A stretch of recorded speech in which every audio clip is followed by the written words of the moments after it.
Ya, gelandang Crystal Palace Jairo Ritwell mendarat di Indonesia akhir Mei 2024.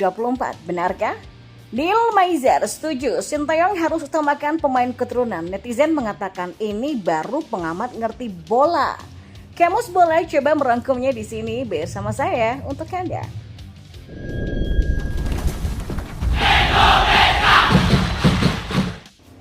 Ya, gelandang Crystal Palace Jairo Ritwell memiliki peluang mendarat di Indonesia pada akhir Mei 2024. Hal itu diketahui dalam sebuah obrolan antara Jairo Ritwell dengan sebuah akun yang diunggah ulang oleh @pemainketurunan.id.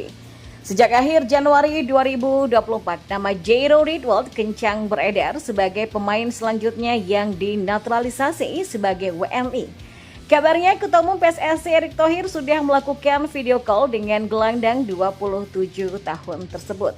Hasil dalam obrolan itu, Jairo Ritwell hampir datang ke Indonesia pada FIFA Matchday untuk Maret 2024.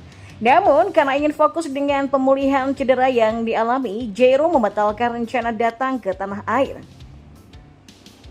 Ya, sekedar diketahui pada Maret sampai April 2024, Jairo Ritwell sempat mengalami cedera. Setelah pulih dari cedera, gelandang berdarah Belanda ini pelan-pelan kembali bermain bersama skuad di Eagles julukan Crystal Palace. Dari 4 laga terkini yang dimainkan Crystal Palace, Jairo Ritwell turut dalam 3 laga diantaranya.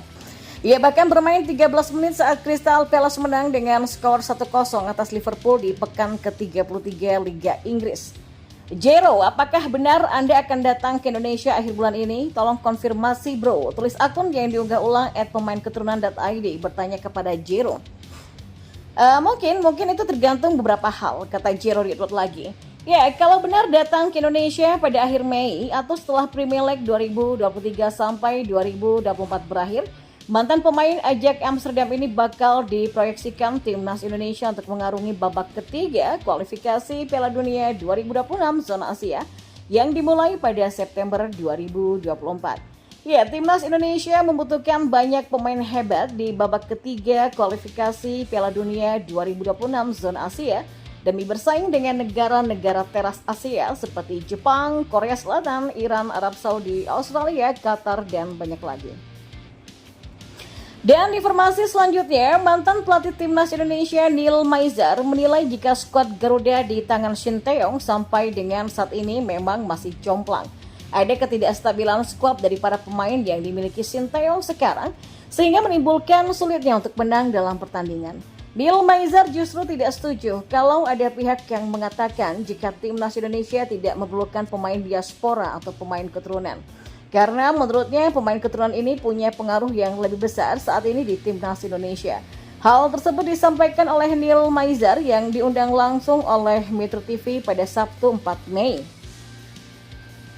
Ini menarik untuk dievaluasi. Saya mungkin berpikiran Sinteyong nggak berani menurunkan di luar yang ada saat ini karena memang kedalaman skuad kita tidak sebagus yang ada di tim-tim lain seperti Irak ataupun Uzbekistan, kata Neil. Ya kalau misalnya Justin Hubner nggak main, Nathan Choaon nggak main, lah siapa yang mau main lagi, ujarnya. Di satu sisi lain, Neil Maizer menegaskan bahwa dia tidak mengecilkan pemain-pemain lokal asli Indonesia. Neil tidak mau memungkiri karena memang secara kualitas antara pemain keturunan dan lokal asli Liga 1 ada perbedaan yang cukup signifikan.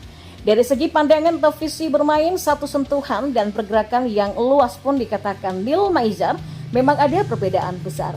Pandangannya Nathan itu bisa switch play. Dia bisa satu sentuhan, membaca alur permainannya pun juga bagus dan dia tenang dalam penguasaan bolanya, kata Neil. Dan sebagai pelatih, Neil Maizer harus mengatakan jujur, saat ini sangatlah sulit untuk menggantikan para pemain keturunan yang tampil ciamik di bawah asuhan Sinteyong.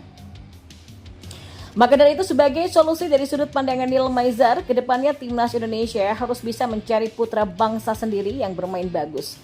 Dia bisa jadi pemain tersebut memang berasal dari Liga 1 Indonesia atau perlu menambah pemain diaspora atau keturunan lagi ya. Ya karena kan di pertandingan seperti kita melawan Uzbekistan U23 kemarin itu kan kita nggak punya lagi pemain bagus yang stabil ya. Ketika melawan Irak kita nggak punya lagi, ujarnya.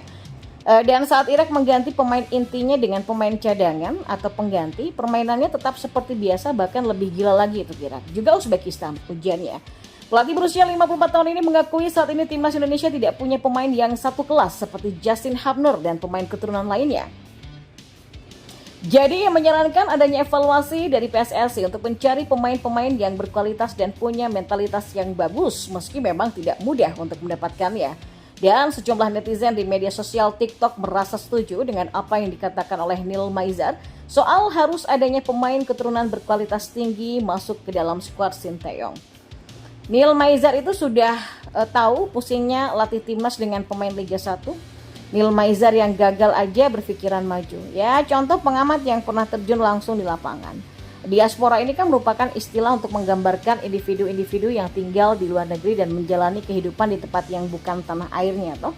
Dan mereka meninggalkan negara asalnya dengan berbagai tujuan, seperti mencari karir, meningkatkan pendidikan, atau mencari penghidupan yang lebih baik secara ekonomi.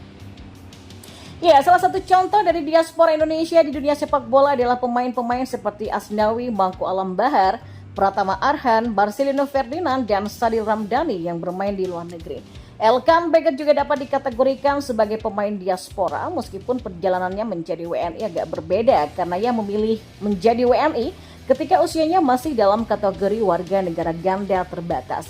Hal ini menunjukkan bagaimana diaspora Indonesia tidak hanya terjadi di kalangan pemain sepak bola, tetapi juga di berbagai bidang lainnya. Ya, proses seleksi timnas Indonesia U17 juga menghadirkan fakta bahwa banyak pemain muda dengan paspor Indonesia atau orang tua yang memiliki paspor Indonesia sudah mendapatkan kesempatan untuk bergabung dalam tim nasional. Hal ini pun menunjukkan potensi besar dari talenta-talenta muda diaspora Indonesia yang bisa membawa prestasi bagi tanah air. Ya, Ketua Umum PSSI Erick Thohir dikabarkan akan melobi FIFA untuk menggelar pertandingan Timnas U23 Indonesia versus Guinea disaksikan secara langsung di TV nasional. Kabar itu disampaikan secara langsung oleh anggota Esko PSSI Arya Sinulinga. Arya Sinulinga mengatakan bahwa Erick Thohir saat ini sudah mulai membentuk tim untuk mendekati FIFA. Tentu saja PSSI berharap pertandingan tersebut bisa disaksikan dengan mudah oleh masyarakat Indonesia. Seperti diketahui, Timnas U23 Indonesia akan melawan Guinea pada babak playoff Olimpiade 2024 di INV Clairefontaine, Paris, Perancis pada Kamis 9 Mei nanti. Laga ini akan kick off pada pukul 7 malam waktu Indonesia Barat. Dan FIFA sudah mengumumkan bahwa pertandingan Timnas U23 Indonesia versus Guinea digelar secara tertutup tanpa penonton. Ya, alasan utamanya karena keamanan. Selain itu, pertandingan tersebut kabarnya hanya bisa disaksikan dalam aplikasi FIFA Plus. Dan untuk menyaksikan pertandingan tersebut, setiap orang tinggal melakukan registrasi di akun FIFA Plus. Namun, meski begitu, tidak mudah bagi masyarakat Indonesia karena harus menggunakan VPN untuk melihat pertandingan di FIFA Plus. Itu artinya pertandingan perebutan satu tiket ke Olimpiade 2024 tidak akan disaksikan secara langsung di TV nasional.